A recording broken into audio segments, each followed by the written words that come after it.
Je me rappelle d'un mec que j'avais rencontré au Sun City, tu sais, le sauna là, et bon feeling et tout, il m'invite à passer la nuit chez lui, tout ça. Et puis on arrive chez lui, en plus c'était en banlieue, tout ça, c'était hyper loin de chez moi. Et au moment de passer à l'acte, il me demande si je suis clean, tu vois. Donc je lui réponds que je suis séropo, sous traitement et tout. Et en fait, là, il a eu un geste de recul, tu vois. Genre, il voulait plus me toucher.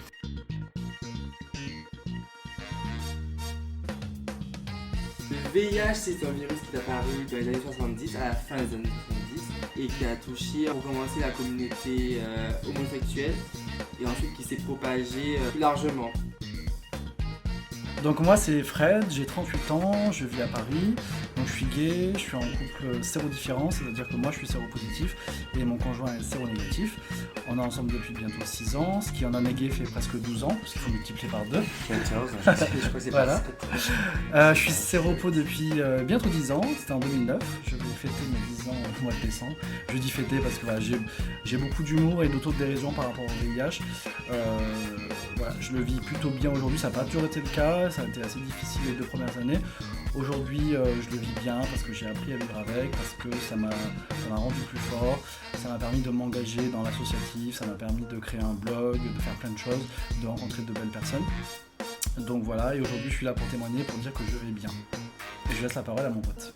Ouais, donc moi c'est Pierre, j'ai 28 ans, c'est pas vrai, mais vous ne voyez pas mon visage, vous ne le verrez jamais. Voilà, je suis donc militant au sein de l'association Aide, je suis également séropo depuis une dizaine d'années, sous traitement depuis 3-4 ans. Donc aujourd'hui ça va bien aussi, ça n'a pas toujours été le cas, parce que l'annonce de la séropositivité n'a pas été très facile, la mise sous traitement n'a pas été très facile non plus, pour des raisons différentes. Aujourd'hui ça va très bien. En vrai, je pense l'occasion pendant la discussion d'expliquer un peu les étapes, etc. En tout cas aujourd'hui je pense avoir réussi à en faire un truc positif. Quand et comment en fait vous apprenez votre séropositivité? Chacun. Alors moi je l'ai appris un peu par hasard, je suis parti en vacances au Maroc. J'ai eu un épisode un peu curieux au Maroc qui s'appelle donc la séroconversion. Donc quand une personne séronégative devient séropositive, on appelle ça la séroconversion. Et en fait, elle se traduit parfois, alors elle peut être asymptomatique ou avoir plein de symptômes différents, mais de manière quand même assez générale, on entend souvent dire que c'est des fortes fièvres qui durent 2-3 jours, on transpire beaucoup, on n'est pas bien, enfin on est vraiment cloué au lit, une espèce de grippe, mais un peu cash. Et bon voilà, moi j'ai mis ça sur le dos la clim dans l'avion, les 40 degrés à Marrakech, etc.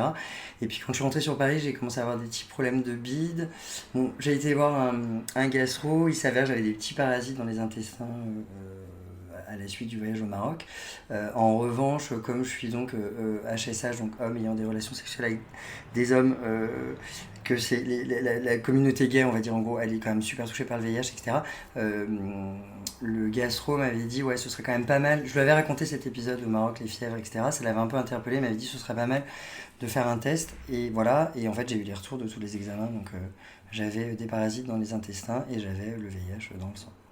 Voilà, et je l'ai su comme ça, de manière pas très cool, puisque c'est en allant chercher mes résultats d'analyse au laboratoire médical que on m'a dit il faudrait que je sais plus qui, le médecin en chef, je ne sais qui, vous voit.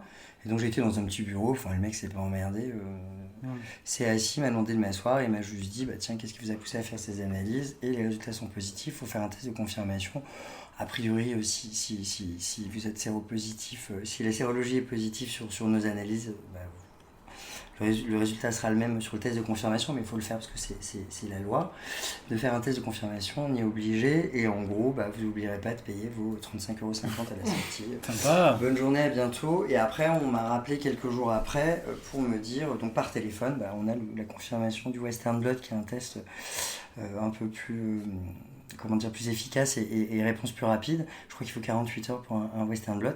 Ça confirmait bien la sérologie positive au VIH et le mec me l'a annoncé par téléphone en 30 secondes. Voilà, donc Super cool quoi. hyper cool, ouais, Hyper cool. Et puis je connaissais des séropos, j'avais déjà été en couple avec un mec séropositif pendant 1 an. Quelques années avant ça, donc je connaissais quand même le sujet, mais oui, c'est sûr que ça n'arrive pas qu'aux autres et puis que c'est impossible de prédire comment on va réagir et c'est aussi impossible de, je pense, se dire que finalement c'est une maladie chronique comme une autre et que je pense que l'annonce de toute maladie chronique quelle qu'elle soit, séropositivité, le diabète, je ne sais quoi, ça reste toujours de toute façon compliqué, c'est un truc, c'est à vivre, il va falloir vivre avec, apprendre à vivre avec, c'est Alors, on meurt plus du VIH, on vit avec le VIH, mais il faut quand même encaisser le truc. Ouais. Fred, toi, tu es au courant depuis un peu plus longtemps que Pierre. Ouais, enfin 10 ans, 2009. Écoute, voilà, je sortais d'une... Ouais, c'est ça. J'adore. Écoute, moi je sortais d'une relation de 4 ans, exclusive, et j'étais pas très bien à cette époque-là, donc beaucoup de partenaires, beaucoup de sorties dans les saunas, les sex clubs, tout ça. Je prenais des risques, donc je savais qu'il fallait se faire dépister plus souvent en tant que gay qui prend des risques, donc je faisais tous les 3 mois, et puis tous les 3 mois ça revenait tout le temps en négatif, etc. Et puis ce jour-là du mois de décembre 2009, je m'assois et le médecin me dit le résultat n'est pas celui qu'on espérait.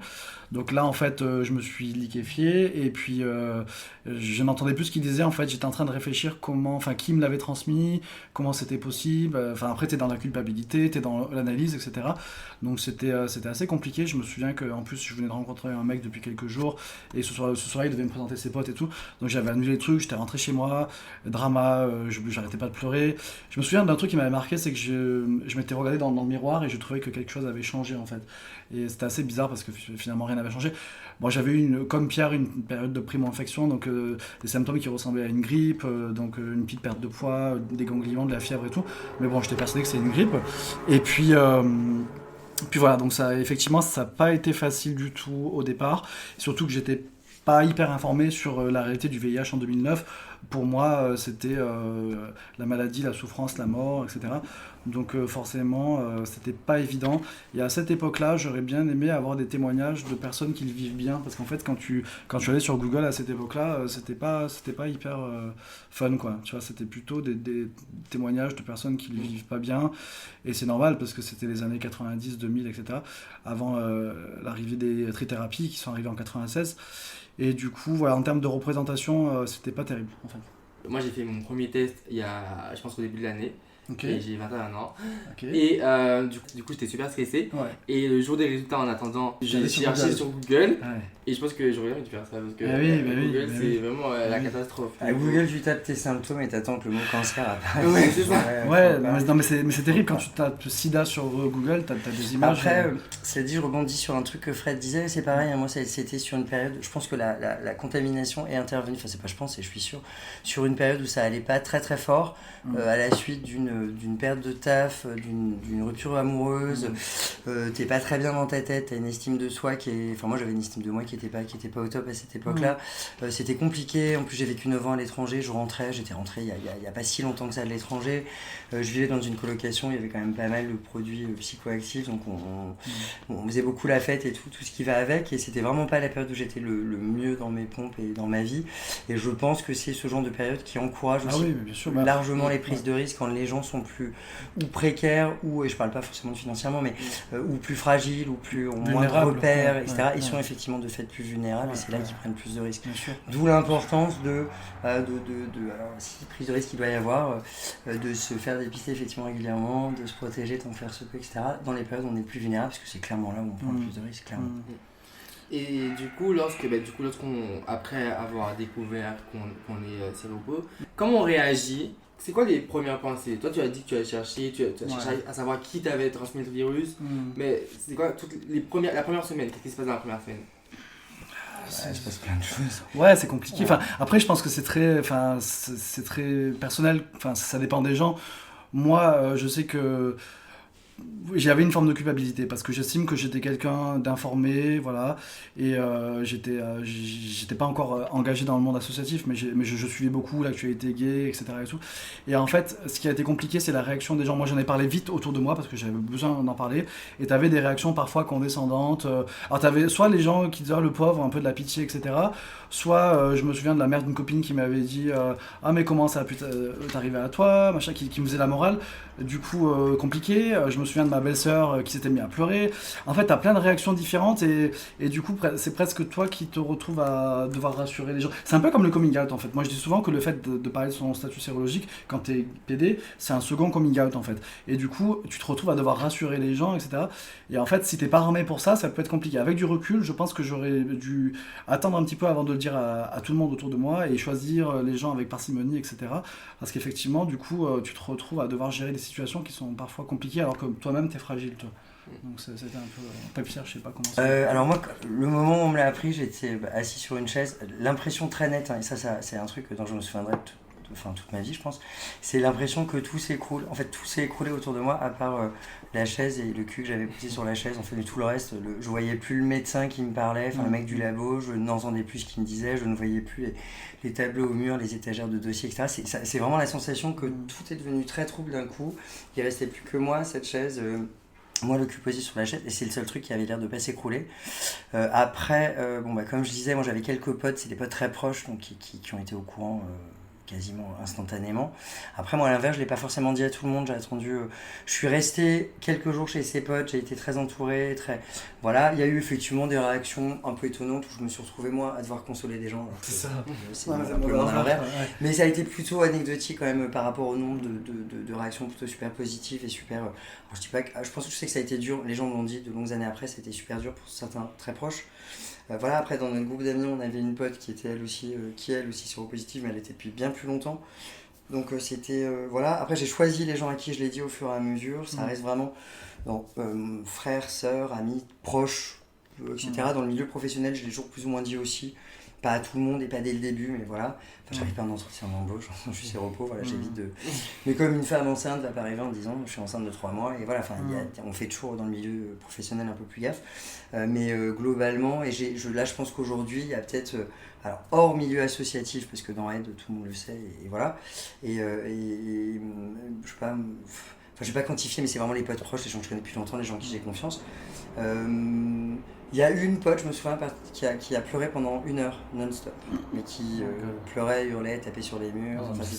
Et en fait, je la regardais, plus je la regardais et plus je voyais sa réaction, plus je me disais en fait, si elle a une réaction comme ça, c'est que ce que j'ai est super grave. C'est qu'en fait, j'ai un truc super grave. Ah bah c'est hyper violent pour toi, du coup. Ouais, c'est hyper violent. Bah ouais. Et du coup, voilà, et d'ailleurs, ça a un peu cassé un truc avec cette fille, pas tout de suite, mais après, avec la durée.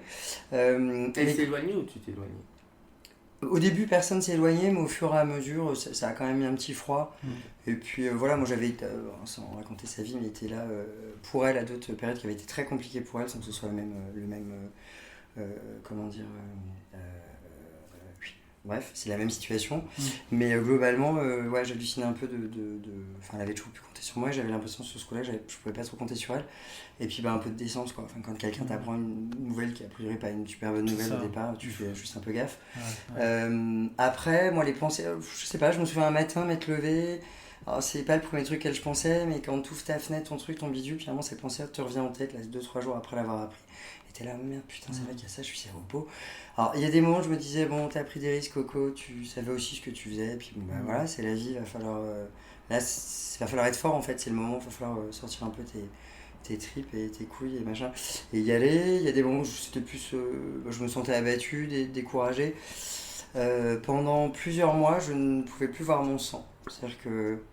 J'ai une jolie barbe, mais à l'époque j'en avais pas, et en fait je me rasais au rasoir à blanc, et dès que ça m'arrivait quelquefois de me couper, etc., dès que je supportais plus la vue de mon sang, ça faisait plusieurs mois. Tout ce qui était, et puis alors, des rêves extrêmement évidemment sanguinaires. Enfin ouais, c'était assez cash, et voilà, mais rapidement en fait, moi j'ai trouvé un boulot très peu de temps après ça. Ça a été une super expérience professionnelle qui a duré 7 ans, ça m'a plu dès le début, ça m'a remis dans le truc. Donc voilà, et puis je suis parti aussi, j'ai rencontré un mec qui était lui dans l'associatif, c'est comme ça que je suis arrivé là-dedans. Je suis parti faire quelques trucs en RDC, République démocratique du Congo avec Médecins du Monde, dans le cadre du VIH, etc. Donc pas tout de suite, mais assez rapidement, j'ai pu, parce que je suis quelqu'un qui rebondit assez vite, et donc j'ai pu rebondir sur autre chose. Et après l'expérience en RDC, j'ai décidé moi-même de m'engager dans l'associatif, et là je pense que ça a été la partie 2 de la séropositivité, à savoir en faire un truc positif en fait. D'accord. Tu as parlé de ton sang. Tu avais du mal à voir ton sang, te raser la barbe, limite c'était une phobie. C'est pour ça que j'ai laissé pousser du coup. C'est ça. une bonne technique. Ouais. Il y a beaucoup de gens qui font souvent la différence entre le VIH et le sida, entre les différents moyens de transmission. Est-ce qu'on peut juste revenir à ce socle de connaissances minimum, basique en fait, à savoir, et juste vous poser la question en fait, comment ça se transmet? Et quelles sont les précautions à prendre? Alors il y a 4 modes de transmission, peut-être qu'on peut faire la réponse à 2. Genre, ouais. Il y a le sang, le sperme, tout ce qui est liquide préséminal ou cyprine, la mouille, enfin tu vois quand les meufs mouillent ou bref, et le lait maternel, ou les mecs, ouais, et le lait maternel, et après Le VIH, c'est un virus qui vit pas longtemps à l'air libre, en fait. En fonction des souches, c'est 10, 15, 20 secondes, parfois un peu plus, parfois. Mais globalement, c'est pas un virus qui survit longtemps à l'air libre. Il est compliqué à transmettre, donc il faut un mode de transmission. Une porte d'entrée. Une porte d'entrée.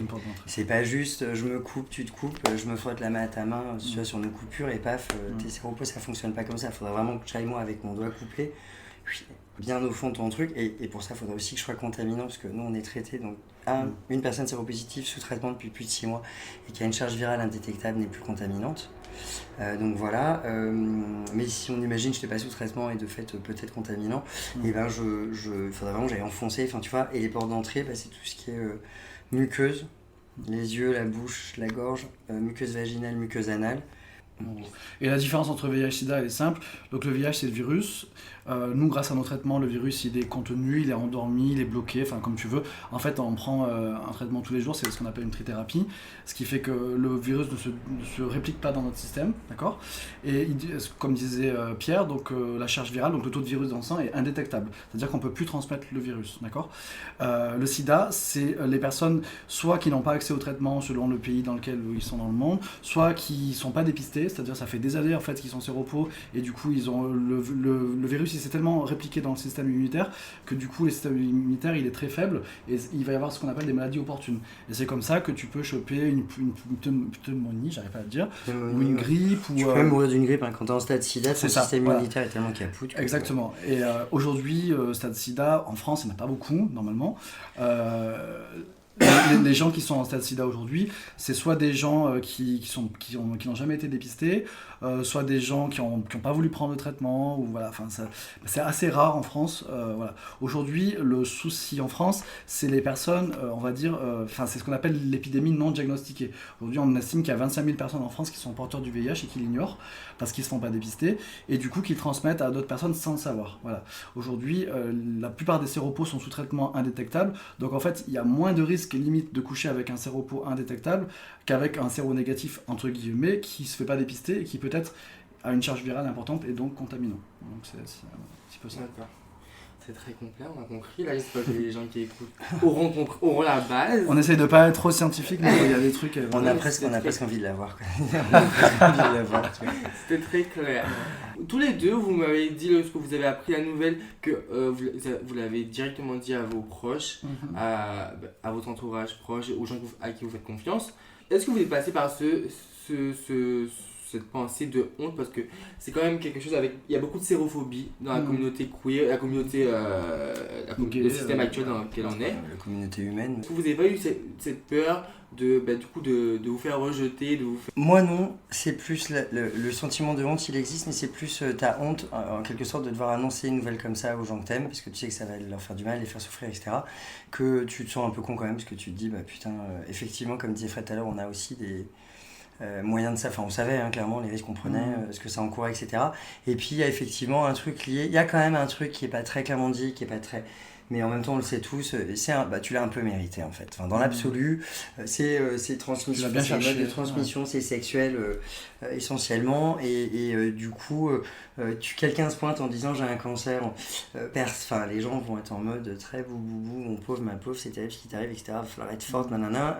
Je suis séropo, alors les réactions sont variées et diverses, mais en tous les cas, tu sens parfois qu'il y a quand même un truc. Écoute man, fallait qu'à foutre une capote, puis dans l'absolu, il fallait peut-être moins baiser, puis faire... Tu vois, nous on a des fonctionnements différents dans notre sexualité.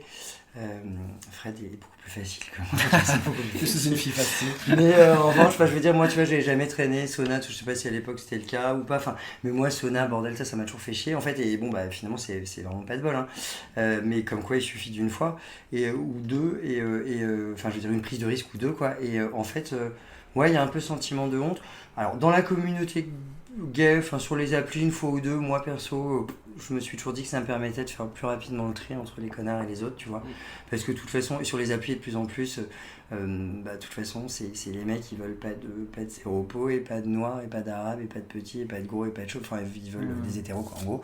Donc, il y a Tinder pour ça, éventuellement. Non, mais tu vois, et du coup, on est tous trop pas assez blancs, pas assez ci, pas assez ça, bref. Donc, une fois, il y a un mec qui s'est pointé quand je lui ai dit c'est barré. Et voilà, mais le mec ça avait été, la seule fois ça a été assez violent pour moi, parce que j'aimais bien ce mec-là, je l'avais dit au bout de je sais pas quelques semaines, et ça lui faisait peur, etc. Puis il a eu l'intelligence de se renseigner de son côté et d'appeler son médecin traitant, etc. Il était revenu au bout d'une semaine s'excuser, et on a eu après une relation pendant quelques mois. Donc moi ça avait été vachement cathartique, enfin tu vois, le fait d'avoir ce truc balance et contrebalance. Sinon globalement non, et les quelques fois les mecs ont mal réagi, écoute, je me dis que de toute façon je perds moins de temps avec des gros cons, et puis voilà, c'est pas... Enfin, moi-même ayant été, alors quand j'étais séronégatif, marrant cette phrase, quand j'étais séronègue, j'ai été donc je disais quelques mois avec un mec séropo, et ouais, ça me met même pas... Enfin, voilà, ça m'a même pas venu à l'esprit de me dire j'arrête avec ce mec parce qu'il est séropo, donc... Ouais, parce que t'avais déjà un bagage, quoi. Ouais, et puis bon, bah voilà, moi je suis quelqu'un je peux être aussi, alors j'ai un côté très gentil et tout, mais ma protection à moi, c'est l'humour noir, c'est le côté un peu dur, un peu cash, et du coup, ouais, je me dis, je perds moins de temps. Voilà. Moi, j'étais un peu plus sensible que Pierre sur les applis, etc. C'était assez compliqué les premières années parce que je savais pas comment dire, en fait. Je savais pas s'il fallait dire dès le premier soir pour éviter une déception à la personne, ou s'il fallait attendre quelques soirs, le temps que le mec il s'attache un petit peu et qu'on s'arrête pas juste du cul, tu vois. Donc en fait, j'ai tout testé et il y a eu des trucs assez violents. Je me rappelle d'un mec que j'avais rencontré au Sun City, tu sais, le sauna là, et bon feeling et tout, il m'invite à passer la nuit chez lui, tout ça. Et puis on arrive chez lui, en plus c'était en banlieue, tout ça, c'était hyper loin de chez moi. Et au moment de passer à l'acte, il me demande si je suis clean, tu vois. Donc je lui réponds que je suis séropo, sous traitement et tout. Et en fait, là, il a eu un geste de recul, tu vois. Genre, il voulait plus me toucher. Et il était minuit, il me dit, en fait, je vais te ramener à la gare, tu vois. Et ça, je l'ai hyper mal vécu parce que, tu vois, c'était... C'est hyper violent. C'était hyper violent, quoi. Tu vois, il faut arrêter avec le mot clean aussi. Oui, je vais y venir après. Mais le truc, c'est que, tu vois, il voulait même pas passer la nuit avec moi, tu vois. On n'est pas obligé de baiser ensemble, on peut juste faire des câlins. Et en fait, le mec, à minuit, m'a ramené à la gare et puis j'étais là, en train de pleurer comme une madeleine à minuit, tu vois. Donc voilà. Et comme disait Pierre, le mot clean sur les applis, moi, je le trouve hyper violent parce que ça veut dire propre et ça sous-entend que les personnes vivant avec le VIH seraient sales, tu vois. Et ça, voilà, on essaye de faire de la pédagogie par rapport à ça, mais c'est pas évident, quoi. Donc après, comme je te dis, j'ai essayé d'autres méthodes. Il y a un mec qui me plaisait bien, donc lui, en fait, je lui ai envoyé un mail avec plein de liens, tu vois, justement sur le VIH, sur le fait d'être indétectable et tout. Je me suis dit, il va se documenter, il va digérer le truc. C'était pas hyper spontané comme démarche. Donc, mais c'est bien de le faire aussi. Voilà. J'ai tout essayé jusqu'à ce qu'en fait, je rencontre Cédric, mon mec, que j'ai connu chez Ed. Et pour le coup, là, c'était très facilitant parce que il est séronégatif, mais il était déjà sorti avec un séropo, il était engagé chez Ed. Donc en fait, c'était un non-sujet, tu vois. Voilà. Et c'est comme ça que j'ai rencontré mon mec. Mais avant lui, c'était pas forcément évident, quoi. À chaque fois, il fallait faire ce coming out, expliquer, faire de la pédagogie, rassurer l'autre. Et ouais, c'est pas facile en fait. Mais moi j'ai encore eu vent d'un jeune mec qui a appris sa séropositivité récemment. C'est une personne migrante de mémoire qui est en France depuis pas si longtemps et qui l'a quasiment dit à personne. Je pense qu'il y a une ou deux personnes qui sont au courant.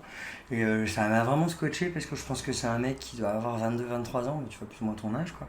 Et ça m'a vachement scotché parce qu'il veut pas le dire, il fait comme si ça n'existait pas, il veut pas en parler, il veut pas en parler à ses potes, etc. Et moi je trouve ça dur parce que je trouve qu'au contraire, il faut en parler aussi. En tout cas, je dis pas qu'il faut en parler à la terre entière, puis chacun fait comme il peut et comme il veut. Mais il faut quand même avoir des gens de... Là, je crois qu'il y a un pote à lui, peut-être deux maximum, qui sont au courant, sa famille, on n'en parle même pas. Et donc, du coup, c'est dommage parce que ça isole vachement. Tu portes ça seul la première année ou les 6 premiers mois, ils peuvent être compliqués, faut pas se leurrer. Hein. C'est pas, on t'annonce pas que t'as le palu, quoi.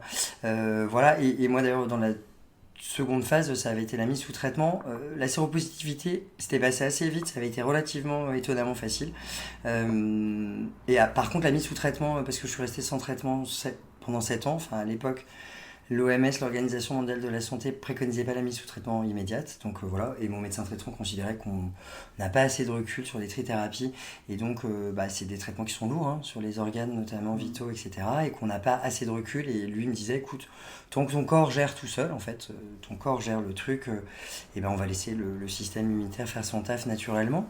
Du coup, j'ai été 7 ans sans traitement et la mise sous traitement était compliquée. Parce que tu as tous les matins un gros cacheton à prendre et ça te rappelle que tu es porteur d'un virus et que c'est à vie et que c'est donc une maladie chronique. Et voilà, et puis moi, les premières semaines, alors, sans doute aussi parce que ça m'a fragilisé, la mise sous traitement, il y a une molécule qui peut jouer un peu sur les cauchemars, le noyau psychotique, il y a différents traitements de trithérapie. Et moi, celui que je prenais au début j'étais pas le premier à avoir fait des retours sur... c'est un triplaque, tu vois? Non, c'était le Stribil. Ouais. Mais c'était un peu au début, et a priori, chez le médecin que je vais voir, qui est un médecin Jean-Paul, qui est génial d'ailleurs, spécialisé VIH, il m'avait dit, écoute, t'es pas le premier à me le dire, c'est vrai qu'il y a eu plusieurs semaines des rêves absolument horribles. Hein.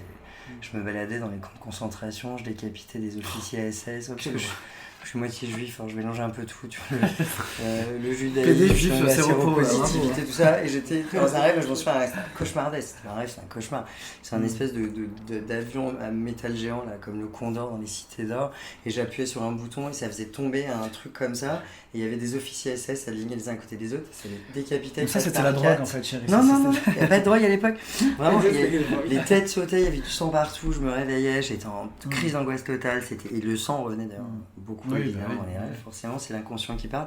Et ça a été une période très compliquée parce que on dit t'as un cancer, il va falloir faire rapidement, en général, de la chimio et ou de la radiothérapie, et parfois les deux, et parfois longtemps, et de la chimio ou de la radio orale par médoc, etc. Et puis ça change plein de choses. La séropositivité, une fois que tu as encaissé ton truc, la sexualité, ça peut changer 2-3 trucs, mais globalement, une fois que tu as encaissé toi ton truc, ta vie, elle continue, enfin ça se voit pas, c'est pas écrit sur toi, tu prends ton traitement, t'es plus contaminant, et basta. Et finalement, c'est moins dur que, un diabète avec l'insuline, l'hypoglycémie, l'hyperglycémie, ton quotidien, tu peux plus rien bouffer de sucré, enfin, ton quotidien, il est beaucoup plus compliqué, il change radicalement du jour au lendemain. Là, c'est plus encaisser la nouvelle, une fois qu'elle est encaissée, finalement, il n'y a pas... Oui, en fait, je te rejoins dans le sens où aujourd'hui, le VIH, c'est une maladie chronique, je parle en France, hein, voilà. En France, on a accès au traitement, on a accès au traitement et il n'y a pas de raison que ça se passe mal. Le problème, c'est plus les représentations sociétales autour du VIH, voilà, c'est les stigmates, c'est comme il disait tout à l'heure Pierre, qui dit VIH dit sexualité, dit voilà, donc c'est un peu le péché, c'est la honte, etc., c'est le tabou. Donc en fait aujourd'hui il y a un décalage entre les avancées scientifiques autour du VIH, on a des bons traitements qui marchent bien, on vit plutôt bien avec, après ça dépend de ton hygiène de vie, etc., mais voilà, et un décalage entre ce que les gens savent et les représentations, voilà, de la société sur les personnes vivant avec le VIH. Il y a un vrai décalage, tu vois.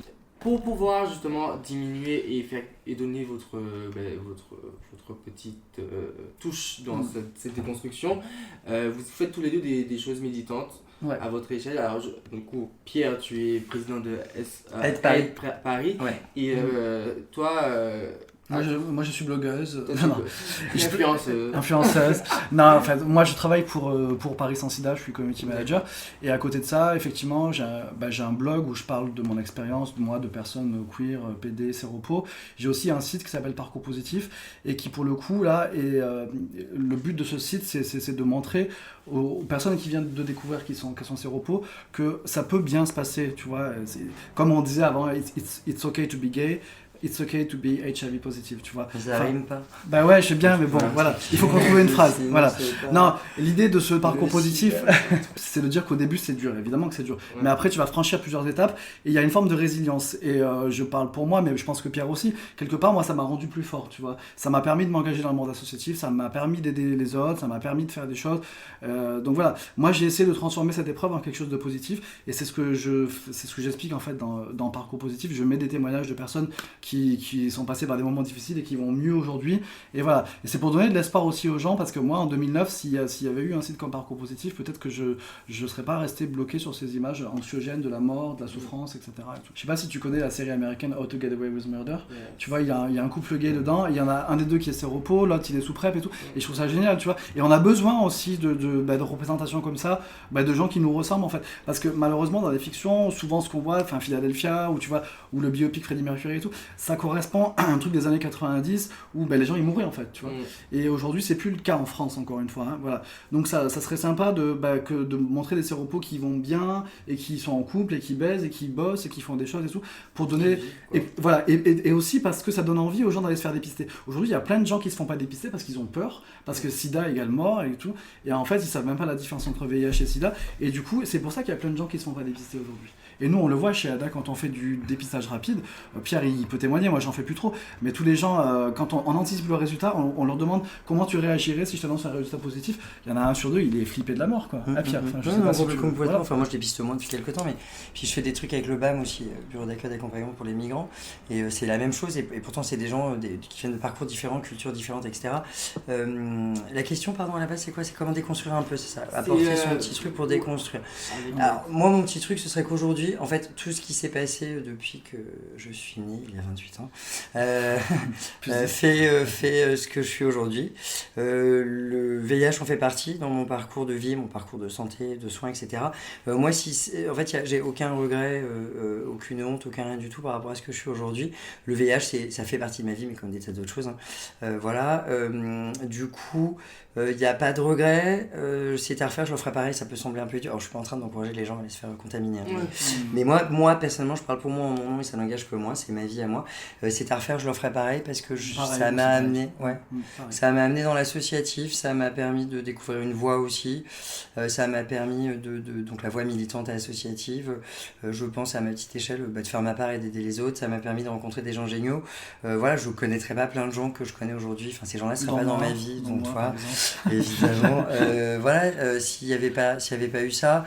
Donc en fait, il n'y a pas de regret. Je pense que alors moi, dans mon parcours, j'ai réussi à en faire un truc positif aussi, donc, puisque ça m'a amené, comme je disais, à l'associatif, etc. C'est pas un truc que je vais crier sur tous les toits, mais de la même façon que je crie pas sur tous les toits que je sais pas, je suis pédé ou que je prends la drogue des fois ou que j'aime parfois. Je sais pas moi, le SM dans mes rapports sexuels, enfin tu vois, il y a des trucs, voilà, il n'y a pas besoin de le dire, on s'en fout, ça m'appartient, ça change rien. Voilà, mais moi après, il n'y a pas de honte, je parle pas de fierté, mais en tout cas, il n'y a clairement pas de honte, enfin c'est un truc qui fait partie de moi, c'est comme ça, c'est dans mon parcours. Peut-être qu'il faudrait, puisqu'en fait c'est aussi un peu dans l'air du temps, il se passe plein de choses en ce moment, il y a plein de minorités qui sont en train de ramener un peu plus et d'ouvrir un peu plus leur gueule, etc. Moi ce que je dirais c'est en fait il y a... c'est sans doute une vulnérabilité ou une faiblesse à un moment dans ton parcours qui amène à ça. Après, arriver à en faire un truc positif, arriver à une fois de plus en parler aux gens autour de soi, être accompagné là-dedans, etc. Mais en fait, on s'en sort carrément, la vie reprend ses droits, on arrive même, on est plein, on se l'a d'ailleurs souvent dit, voilà, on se connaît tous grâce à ça, etc. Finalement, heureusement, on a celui qui a eu ça dans l'équation. Donc on s'en sort et on arrive à en faire un truc de positif. Il y a plein de gens qui arrivent à en faire un truc de positif, d'autres gens moins. Effectivement, il y a la génération plus Philadelphia, l'époque sans traitement, les gens mouraient, blabla. Aujourd'hui, il y a le TASP, donc c'est les personnes séropositives et indétectables qui ne transmettent plus le virus. Il y a la PrEP, qui est un outil préventif. Il y a le dépistage. Est-ce que tu sais ce que c'est la PrEP ? Oui. Ouais. C'est ce qu'on prend, qu'on n'a pas le virus. Ouais. En fait, quand tu es séronégatif, tu prends la PrEP, c'est préventif. Okay. Schéma prise continue, donc un cachon par jour ou ponctuel. Il y a 2 différents schémas de prise. Bref, il existe plein d'outils qui n'existaient pas avant. Voilà, après, moi je sais que de plus en plus, j'arrive dans des endroits où les gens ne me connaissent pas ou ne le savent pas. J'ai fait un podcast dont je te parlais tout à l'heure récemment sur la sexualité masculine. Et je l'ai annoncé à la meuf que je connaissais déjà depuis un moment, pas au moment du podcast même, mais peu de temps avant.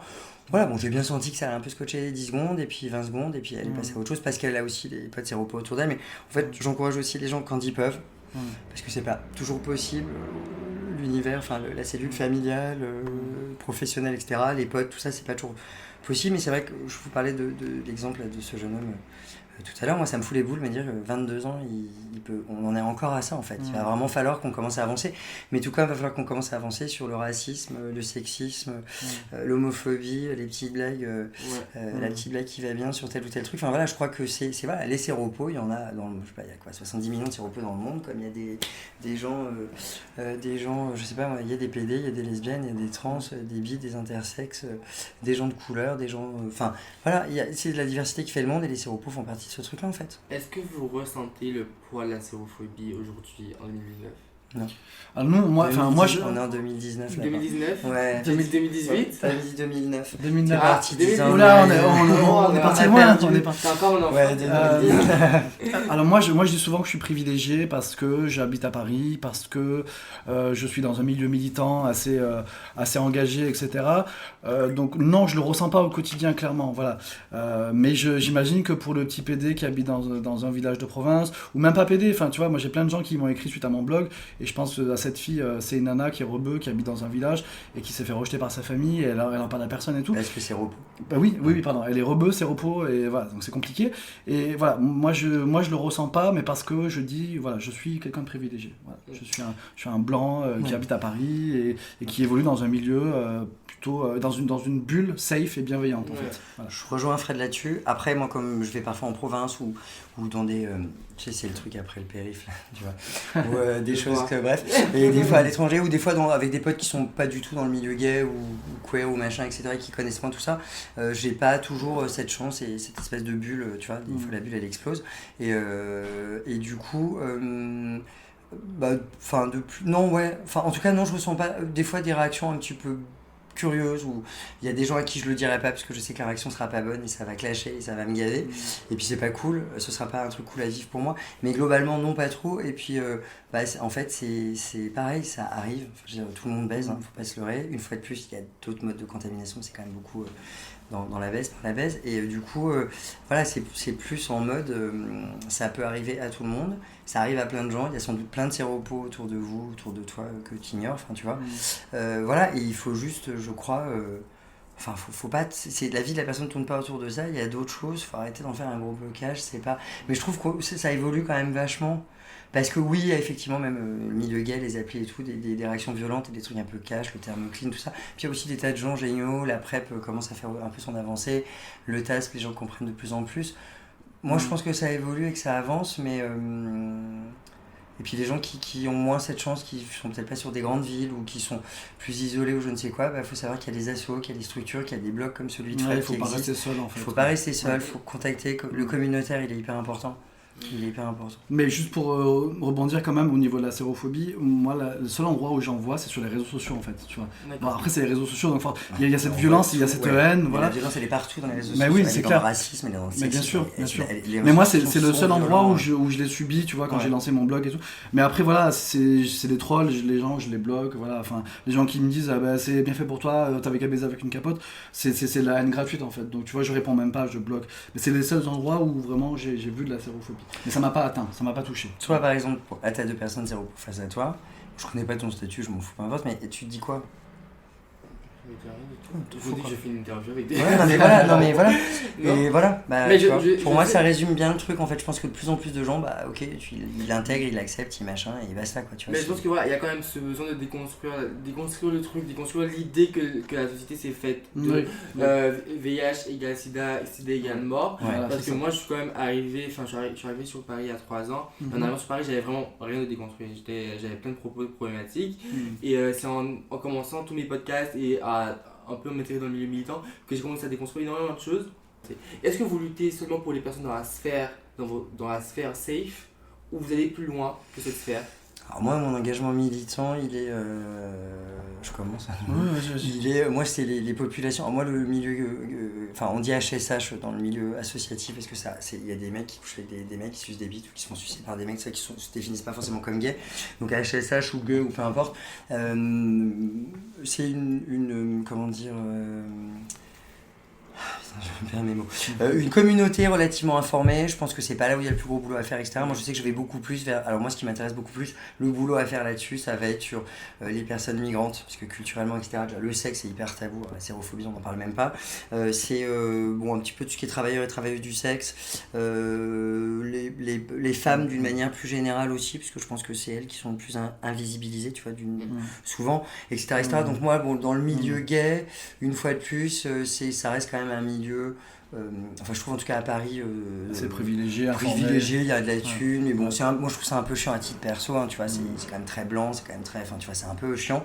Et puis pour avoir fait plein d'actions dans le Marais, je trouve que c'est pas les plus sympas, et ils sont d'ailleurs assez... Moi je me souviens une fois, je faisais un entretien à un mec, et tu sais, quand tu dépistes, tu dépistes par la main, etc., j'étais comme ça, et pendant que... Vous le verrez jamais ce geste. Et pendant que je dépistais, il me disait, moi je pourrais jamais avoir un séropo qui me touche, quoi. Donc voilà, j'ai fait le petit test, etc., j'ai fini par lui dire à la fin, écoute mec, tu pourras jamais avoir un séropo qui te touche, en attendant t'as un séropo qui vient de passer les 25 dernières minutes à te toucher. Et en fait c'était hyper intéressant, sa première réaction était un peu tu vois, surpris, rejet, genre en mode de quoi tu me parles, et puis voilà, et on a longuement discuté ensuite, et il a fini par revoir un peu son truc. Il faut de la communication, il faut de la discussion, une fois de plus quand c'est possible, parce que là c'est pas une injonction à dire dites que vous êtes séropo, parce qu'on peut pas tous le dire tout le temps, mais pour ceux qui peuvent et qui ont, c'est la grande question de la disance en fait. Quand tu as les conditions nécessaires réunies pour pouvoir le dire, que tu es séropositif, faut le dire et il faut en parler, il faut effectivement déconstruire. Il y a les termes qui sont hyper importants, les termes qu'on emploie, mais il y a également l'attitude des autres, tout ce qu'on peut amener dans ce truc-là. De toute façon, il faut des pionniers dans tout combat et dans tout changement, toute transformation sociale, sociétale, elle passe par des pionniers qui vont porter un combat. Bon, comme de toute façon il n'y a pas 100 ans de séropositivité, ça n'existait pas avant, il faut bien des gens qui... Et encore, nous on n'est pas les pionniers, je pense que les vrais pionniers c'est ceux des années 80, 90, quand il n'y avait pas de plaitement, etc. Tu vois, on l'a plutôt à la cool. Oui, c'est ça, enfin, moi c'est ce que je dis souvent. Aujourd'hui je fais de la visibilité, mais c'est pas hyper compliqué. Déjà parce que j'ai pratiquement plus de famille, voilà. Donc j'ai pas ce poids de la famille, j'ai pas le poids de la religion, j'ai pas le poids du travail, parce que j'évolue dans un milieu, enfin je travaille pour Paris Sans Sida, tu vois, donc c'est plutôt, voilà. Tout ça c'est safe. Après, moi je passe par la visibilité et par le témoignage, effectivement, et ça m'apporte beaucoup de choses en retour parce que j'ai beaucoup de personnes séropos qui m'écrivent en privé pour me dire que ça leur fait du bien et qu'eux ils peuvent pas le dire parce que la famille, parce que la religion, parce que le boulot, parce que ci, parce que ça, et voilà, et du coup ils me disent continue, vas-y. Donc moi c'est un peu mon truc, et après je rejoins Pierre aussi dans ce côté un peu intersectionnalité, convergence des luttes, voilà, de pas s'arrêter à notre milieu gay, mais de s'intéresser à tous les milieux, tu vois, que ce soit le milieu trans, le milieu des personnes racisées, etc. Parce que de toute façon, ce qui est intéressant dans la lutte contre le sida et le VIH, c'est que ça touche un petit peu tout le monde, mais surtout les personnes les plus exposées, les personnes les plus vulnérables, entre guillemets, c'est souvent les putes, les femmes, les trans, les PD, les migrants, voilà. C'est un petit peu les marginaux de la société, et du coup, c'est ce point de convergence que je trouve intéressant, moi, tu vois, et ça nous permet de rencontrer, de bosser avec plein d'assos comme ça, de minorités, et voilà, il y a des choses qui se font avec le BAM, avec Accept ST, une asso trans, avec d'autres assos, et voilà, moi j'aime bien ce côté, convergence des luttes. Après, l'entourage est important, je sais que de temps en temps, le fait que les potes demandent, tiens, t'as fait tes analyses dernièrement, comment ça va, au fait niveau santé, etc. Mais justement, le fait que ce soit pas mis en avant, et le sujet de toutes les discussions, et au centre de toutes les discussions et tout, ça prouve bien que ça a été banalisé, que c'est passé, pour les gens qui le savent, et beaucoup le savent autour de moi, comme une lettre à la poste, et on n'en parle plus. Mais voilà, et puis après, il existe dans les assos, que ce soit Aide ou d'autres assos, mais dans plein d'assos, des groupes de parole pour les personnes vivant avec le VIH, tout comme il existe des groupes de parole pour les chemsexeurs, les préppeurs, les machins et trucs. Et en fait, il y a des espaces aussi qui existent aujourd'hui où on peut relativement aller parler de manière free de tout ça. Mais non, avec mes potes, j'en parle peu. Avec les gens de Aide et surtout les personnes qui sont également séropositives, on en parle un peu plus. Et encore... On est plus dans la déconnade en fait. Ouais, on a beaucoup d'autodérision par rapport à ça avec nos potes. On se donne des petits conseils de temps en temps, des choses comme ça. Enfin, tu vois, pour contaminer le plus de personnes possible, tu vois, enfin voilà, des petits conseils comme ça, quoi. Mais globalement, mais sinon, donc ça reste super anecdotique. Moi, dans mon côté, sincèrement, je me dis que sur une semaine, même le fait de prendre le traitement tous les matins, j'y pense même plus, c'est rentré dans des trucs comme je prends ma petite coupe de vitamine D ou mon petit bidule, tu vois, vraiment, moi je crois que c'est... Mais ça fait 10 ans aussi que je suis séropositif. Oui, voilà, un petit peu moins, mais... Il y a du recul, voilà. Vous l'aurez donc compris, du début de cette épidémie à la fin des années 70 à 2019 aujourd'hui, il y a eu de très grands progrès dans la cause du VIH. Fred et Pierre en sont les exemples vivants, militants et porteurs eux-mêmes du virus. Ils nous montrent à quel point on peut vivre avec, sans s'en soucier, sans en faire un élément qui définit notre identité. Donc je termine cet épisode en vous laissant avec les derniers mots de Fred et Pierre concernant un peu un récap et ce qu'ils voudraient dire sur le sujet. De mon côté, je vous dis à très bientôt, à très vite pour un prochain épisode de la team où on parlera cette fois-ci de Bilal Hassani, un tout autre sujet.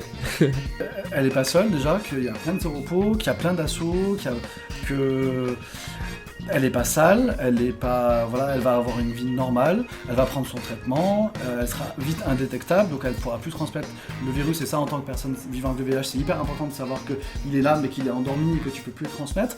Donc le plus important c'est de se faire dépister et traiter. Voilà. En fait c'est ça. Aujourd'hui on peut arrêter l'épidémie si tout le monde se fait dépister et traiter. Et si ceux qui prennent plus de risques prennent la PrEP ou prennent la capote, voilà, chacun choisit son mode de protection. Mais voilà, pour les personnes qui viennent de la prendre, moi j'ai envie de leur dire it's gonna be okay. Voilà, ça va prendre un peu de temps, mais ça va aller en fait. C'est un peu le message que j'ai envie de passer. C'est dur à entendre, à apprendre, à encaisser, à vivre, etc. Si la personne vient vraiment de l'apprendre, je pense qu'il va y avoir 6 mois un peu compliqués. Après, c'est la vie. En fait, la vie, quand tu fais facile, on a parfois des coups durs, et ça je pense que c'est des coups durs qui épargnent personne. Une fois de plus, on vit dans un pays où il y a des traitements, où on vit avec, ou ceci ou cela, enfin on n'en meurt pas, donc on est quand même relativement vernis, tu vois, sur le truc, même si j'entends que c'est un truc sans doute très difficile à entendre quand tu vas apprendre la séropositivité. J'en dis que il va falloir, je le disais tout à l'heure pour moi, c'est le moment, il va falloir un moment, une fois que la nouvelle sera encaissée, être fort. Avancer dans sa vie en fait, parce qu'on a une vie à construire, on a une vie à vivre, je connais pas l'âge de cette personne, mais je crois que tu disais qu'elle était toute jeune, donc voilà, sa vie elle est devant elle, un pas derrière. Elle s'est pas arrêtée au moment où elle est devenue séropo, c'est juste une équation en plus, ou un truc en plus dans l'équation, mais voilà, il y a des super, alors 2 personnes qui ont 10 ans de séropositivité, donc à nous 2 ça fait 20, il y a des belles choses à vivre, des tas de plans cul, des tas de fantasmes à réaliser, des tas de voyages à faire, des tas de potes à découvrir, etc. Et qu'en fait, ouais, c'est un coup dur, mais des coups durs, on en a tous. Ouais, faut avancer. Ce qui te tue pas, c'est vraiment le genre de conneries qu'on dit, mais c'est vrai, on en a pas. Ce qui te tue pas te rend plus fort. Donc à un moment, ce truc-là, il te rendra plus fort. T'en feras un truc de positif. Et puis peut-être que dans 10 ans, tu seras capable de dire comme nous, en fait, si c'était à refaire, je changerais pas le truc. Enfin... Exactement. C'est la résilience, c'est de transformer cette épreuve en une force. Et je terminerai juste avec une phrase d'une chanson de Etienne Dao. En fait, c'est le premier jour du reste de ta vie, tu vois. C'est-à-dire que tu vas te reconstruire, tu vas te relever. Ça va prendre du temps. Il y en a pour qui ça prend des années. Moi, ça a pris 2-3 ans. Peut-être Pierre plus. Peut-être ton pote, ça va lui prendre 6 mois. Voilà, on n'est pas égaux face à ce genre d'épreuve. Mais voilà, l'idée, c'est d'en faire une forme de résilience. Je finirai aussi par une phrase de ouais, une prestation d'une grande philosophe qui s'appelle Katy Perry qui dit bon appétit. Ouais.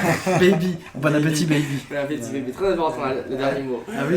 Merci Pierre. Thank you. Merci. Je mettrai un peu les liens pour aller voir Paris sans sida, aide, l'action, et puis le blog de Fred. Tu peux le C'est Fred Colby le blog, et mon site c'est Parcours Positif. Vous allez dans Google et vous tombez dessus.